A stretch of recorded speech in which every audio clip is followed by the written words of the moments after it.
हमारे खुदावंद यीशु की अंजील मुकद्दस मरकज़ के मुताबिक उसका 9वां बाब 14 से 29 आयत तक। और फौरन सब लोग यीशु को देखकर नहायत हैरान हुए और डरे और उसकी तरफ दौड़कर उसे सलाम किया। तब उसने उनसे पूछा, तुम उनसे क्या बहस करते हो? हजूम में से एक ने उसे जवाब दिया कि ए उस्ताद, मैं अपने बेटे को जिसमें गूंगी रूह है तेरे पास लाया था।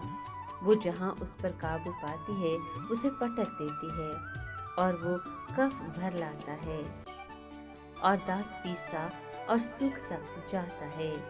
और मैंने तेरे शागिर्दों से कहा था कि वो उसे निकाल दें, मगर वो ना निकाल सके। उसने उनके जवाब में कहा, अबे एतकात पुश्त, मैं कब तक तुम्हारे साथ रहूँगा? मैं कब तक तुम्हारी बर्दाश्त करूँगा? उसे मेरे पास लाओ। और वो उसे उसके पास लाए और उसे देखते ही रूह ने उसे मरोड़ा और वो ज़मीन पर गिरा और कफ लाकर ईंटने लगा। तब उसने उसके बाप से पूछा, कितनी मुद्दत हुई कि उसे ये हो रहा है? वो बोला, लड़कपन ही से, और अक्सर वो उसे आग में डालती है और पानी में भी, ताकि उसे हलाक करे। सो अगर तुझसे कुछ हो सके तो हम पर तरस खाकर हमारी मदद कर। पर यीशु ने उससे कहा कि क्यों, अगर हो सके। मुतक़िद के लिए सब कुछ हो सकता है।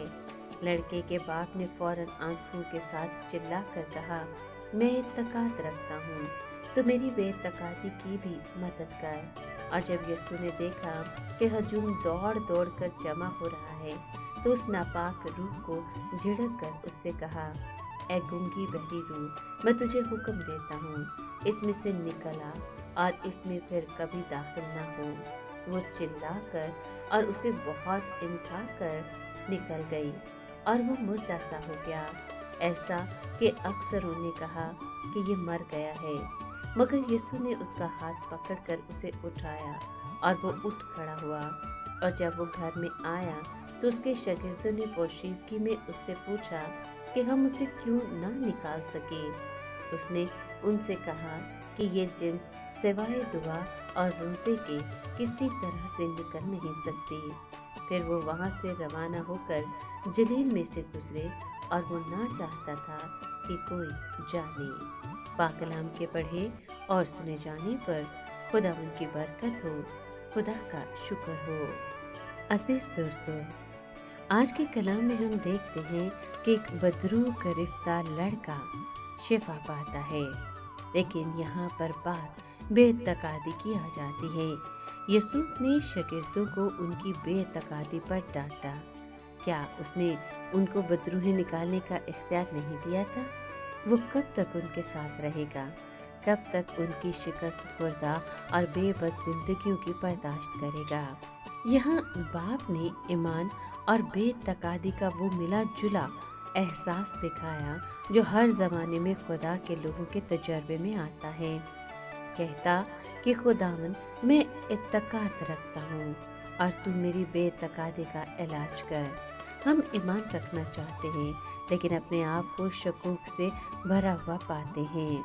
बाद में जब वो बच्चा शिफा याब हो गया तो मसीह यीशु घर में अपने शागिर्दों के साथ तन्हाई में था।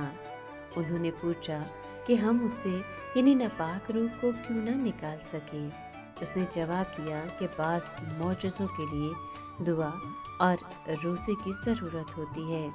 हम में से कौन है जिसे अपनी मसीही खिदमत के दौरान कभी मायूसी और एहसास शिकस्त का सामना नहीं होता? हम पूरी दयानतदारी से बेथकान काम करते हैं, मगर कोई निशान नजर नहीं आता कि रूह कुदस कुदरत के साथ काम कर रहा है। उस वक्त हमें भी निजात दहिंदा के ये अल्फाज याद रखने चाहिए कि हमें दुआ और रोज़े की ज़रूरत है।